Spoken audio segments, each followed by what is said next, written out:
Hello friends, welcome to trading हनर। आज हम इस वीडियो में इरकॉन इंटरनेशनल लिमिटेड का फंडामेंटल एनालिसिस करेंगे।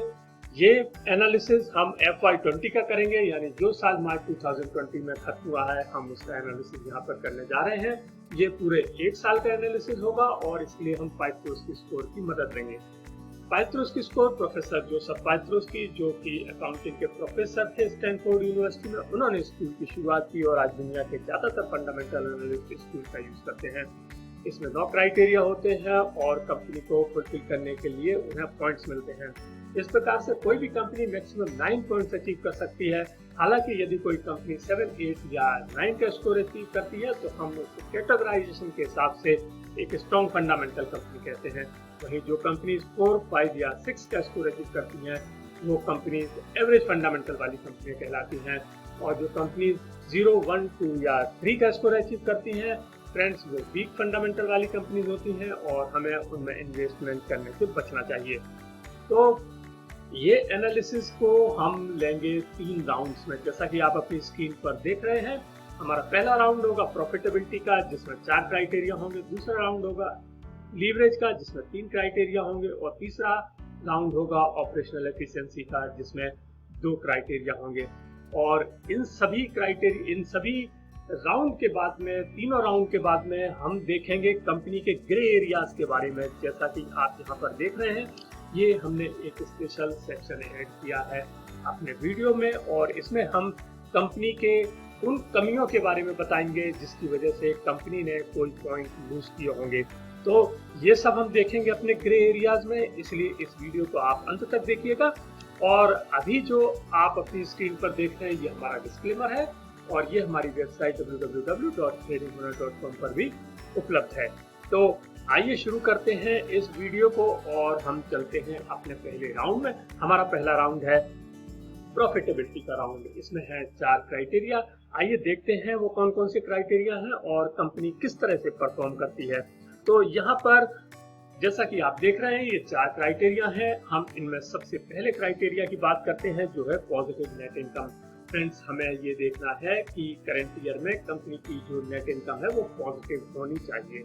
यदि ये पॉजिटिव होगी तो कंपनी को 1 पॉइंट मिलेगा। तो आइए चेक करते हैं कि क्या रहा है। यहाँ पर हमने देखा कंपनी की वेबसाइट में, जैसा कि आप देख रहे हैं, ये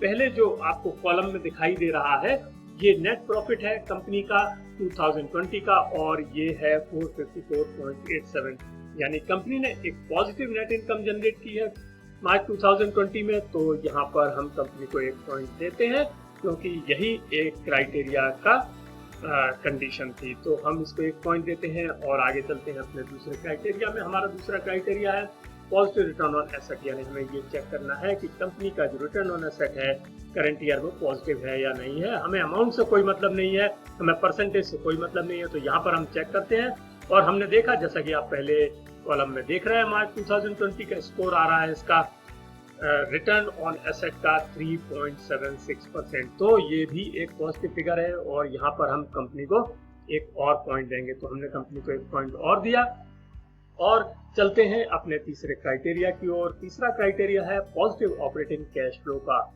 हमें ये चेक करना है कि कंपनी का जो ऑपरेटिंग कैश फ्लो है, या जिसे हम कैश फ्लो फ्रॉम ऑपरेशंस भी कहते हैं साधारण भाषा में, वो पॉजिटिव है या नहीं है। हमें अमाउंट से यहाँ पर कोई मतलब नहीं है। तो हमने चेक किया कंपनी की वेबसाइट में। फ्रेंड्स, यहाँ पर बहुत ही स्मॉल लेटर्स में है, लेकिन फिर भी मैं आपको बता दूं जो सेकंड लास्ट कॉलम है उसमें है 411.08 करोड़।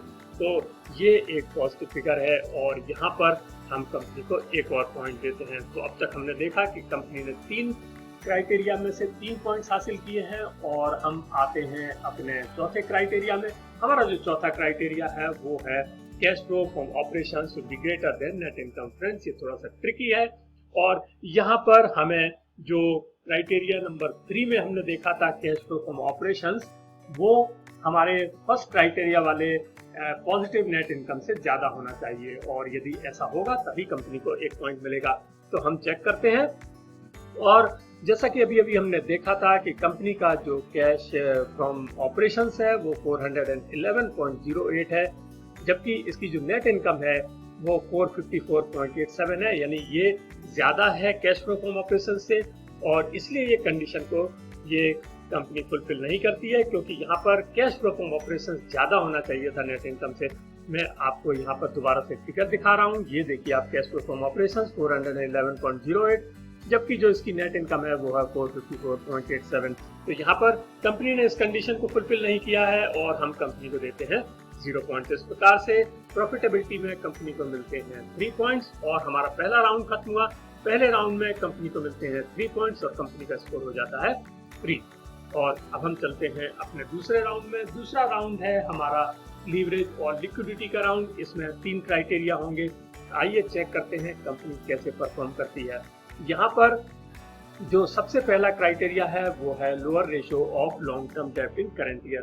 फ्रेंड्स, अब हम बात कर रहे हैं राउंड 2 और 3 की। इसमें आपको कुछ वर्ड्स दिखाई देंगे जैसे कि लोअर और हायर। इसका मतलब है कि हमें अपने डाटा को, करंट ईयर के डाटा को प्रीवियस ईयर के डाटा से कंपेयर करना है। जैसा कि इस क्राइटेरिया में कह रहा है कि lower ratio of long term डेब्ट इन करंट ईयर, यानी जो लॉन्ग टर्म डेब्ट है करंट ईयर का वो प्रीवियस ईयर के लॉन्ग टर्म डेब्ट से कम होना चाहिए।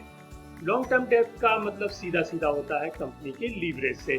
तो यदि ये इस साल लॉन्ग टर्म डेब्ट रेशियो कम होगा तो डेफिनेटली कंपनी का लीवरेज कम होगा और उससे कंपनी का फंडामेंटल स्कोर बढ़ेगा। तो हमें ये चेक करना है कि क्या कंपनी ने अपने लॉन्ग टर्म डेब्ट में कोई सुधार किया है। तो हम यहाँ पर हमने जो कंपनी की वेबसाइट से जाकर के देखा और हमने ये देखा कि इनका जो डेब्ट टू इक्विटी है जो मार्च 2019 में था वो था 0.65।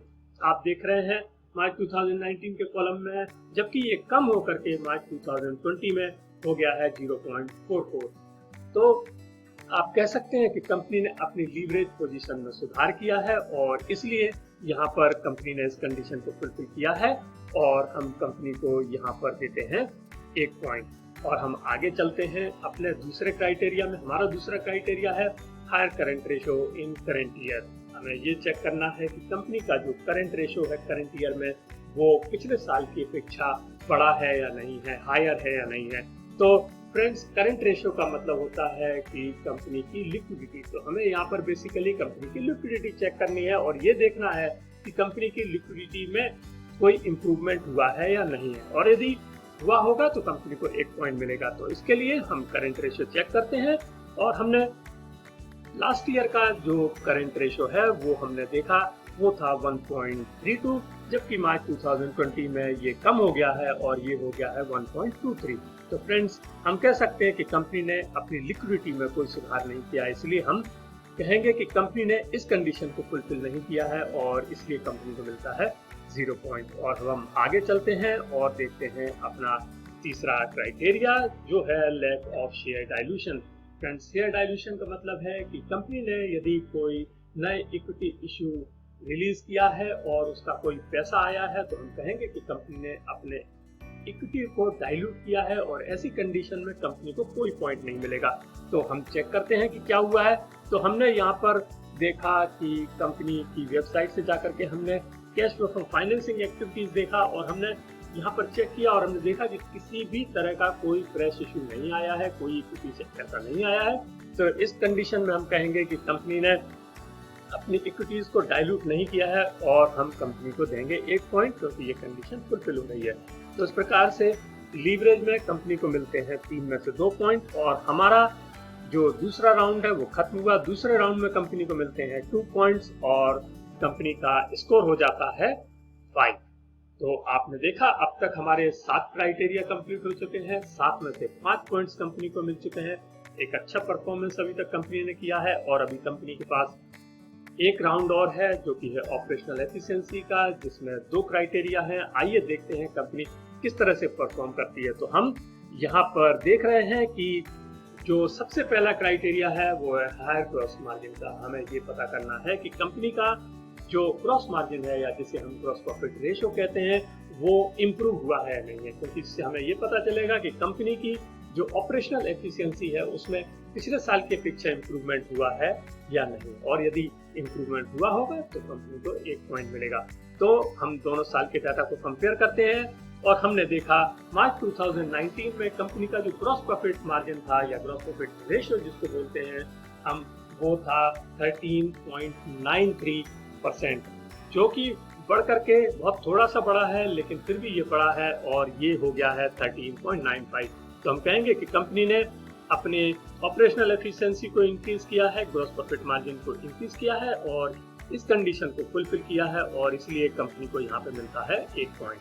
और फ्रेंड्स, अब हम आते हैं अपने अंतिम और 9वें क्राइटेरिया में, वो है हायर एसेट टर्नओवर रेशियो। हमें ये चेक करना है कि कंपनी का एसेट टर्नओवर रेशियो में कोई इंप्रूवमेंट हुआ है या नहीं है। एसेट टर्नओवर रेशियो कंपनी के ऑपरेशनल एफिशिएंसी को इंडिकेट करता है और ये इंडिकेट करता है कि कंपनी ने अपने एसेट्स का यूज अपनी रेवेन्यू को जनरेट करने के लिए किस हद तक किया है। तो ये एक रेशियो होता है जो कि रेवेन्यू और टोटल एसेट्स का होता है। तो वो हम चेक करते हैं कि कैसे कंपनी ने परफॉर्म किया है। यहाँ पर हमने दोनों साल का डाटा देखा और हमने देखा कि लास्ट ईयर मार्च 2019 में एसेट टर्नओवर रेशियो था 36.02% और ये बढ़ करके 41.86% हो गया है मार्च 2020 में। एक अच्छा इंप्रूवमेंट हुआ है। तो हम कहेंगे कि कंपनी ने अपनी ऑपरेशनल एफिशिएंसी में सुधार लाया है और इसलिए हम कंपनी को यहाँ पर देते हैं 1 पॉइंट। तो आपने देखा ऑपरेशनल एफिशिएंसी में कंपनी को 2 में से 2 पॉइंट मिलते हैं और हमारा तीसरा राउंड खत्म हुआ। तीसरे राउंड में कंपनी को मिलते हैं 2 पॉइंट और कंपनी का जो ओवरऑल स्कोर हो जाता है, पाइथ्रोस्की स्कोर, वो हो जाता है 7। तो फ्रेंड्स, जैसा कि मैंने आपको पहले बताया था कि यदि कोई कंपनी 7, 8 या 9 का स्कोर अचीव करती है तो वो एक स्ट्रॉन्ग फंडामेंटल वाली कंपनी कहलाती है। तो यहाँ पर हम देख रहे हैं कि इरकॉन इंटरनेशनल लिमिटेड FY20 में एक स्ट्रॉन्ग फंडामेंटल वाली कंपनी थी। और अब हम देखेंगे कंपनी के ग्रे एरियाज। तो इसमें हम बात करेंगे कि कंपनी के कौन कौन से ग्रे एरियाज हैं, कंपनी कहाँ कहाँ अपने को इम्प्रूव कर सकती थी। तो ये हम ग्रे एरियाज में आए हैं और जैसा कि आपने अभी अभी देखा कि कंपनी ने 7 पॉइंट हासिल किए हैं 9 में से और कंपनी ने 2 पॉइंट्स लूज किए हैं। वो कहाँ लूज किए हैं? पहला पॉइंट इन्होंने लीवरेज प्रॉफिटेबिलिटी में लूज किया है, 4 में से 3 पॉइंट्स आए हैं और दूसरा पॉइंट इन्होंने लीवरेज में लूज किया है, 3 में से 2 पॉइंट आए हैं। ऑपरेशनल एफिशिएंसी इनका ठीक रहा है। तो हम इनको ये जो तीनों कैटेगरीज हैं, प्रॉफिटेबिलिटी, लीवरेज और ऑपरेशनल एफिशिएंसी, इनकी बारी बारी से बात करेंगे। सबसे पहले लेते हैं प्रॉफिटेबिलिटी, क्योंकि कंपनी ने प्रॉफिटेबिलिटी में 1 पॉइंट लूज किया है और वो पॉइंट लूज किया था कंपनी ने कि इसकी जो कैश फ्लो फ्रॉम ऑपरेशंस था वो नेट इनकम से ज्यादा नहीं था और यदि ज्यादा होता तो ये 1 पॉइंट इसको मिलता। तो यहाँ पर जो हमने चेक किया, हमने देखा कि कंपनी ने कुछ सेल किए हैं अपने एसेट्स को और उनमें उनको लॉस हुआ है, उस वजह से यहाँ पर इनका जो कैश फ्लो है वो नेट इनकम से कम आया है। और हमारा जो दूसरा पॉइंट है वो है लीवरेज का और लीवरेज में करंट रेशियो इनका कम हुआ है, अभी अभी हमने डिस्कस किया था। और यहाँ पर ये इसलिए हुआ है क्योंकि कंपनी की जो करंट लायबिलिटीज हैं वो लगभग 7% के करीब इंक्रीज हुई हैं। आप यहाँ पर देख सकते हैं, ऊपर आप देख सकते हैं कि करंट लायबिलिटीज 5659 करोड़ से 6076 करोड़ हो गई हैं, यानी लगभग 7% इंक्रीज हुई है। वहीं पर यदि आप इनका करंट एसेट्स देखेंगे, जो कि नीचे वाले बॉक्स में आपको दिखाई दे रहा है, वो लगभग फ्लैट है और 7488 से 7484 करोड़ हुआ है। तो ये एक फ्लैट है, लेकिन करंट लायबिलिटीज इनकी लगभग 7% से बढ़ गई हैं और इसलिए इनका जो करंट रेशियो है वो कम आया है और इनकी लिक्विडिटी इससे हम कहेंगे कि कम हुई है। तो ये इनका एक ग्रे एरिया था। और अंत में हमने देखा था कि ऑपरेशनल एफिशिएंसी में कोई इश्यू नहीं था, कंपनी ने 2 में से 2 पॉइंट हासिल किए थे। तो फ्रेंड्स, ये था इरकॉन इंटरनेशनल लिमिटेड का FY20 का फंडामेंटल एनालिसिस और इसके ग्रे एरियाज।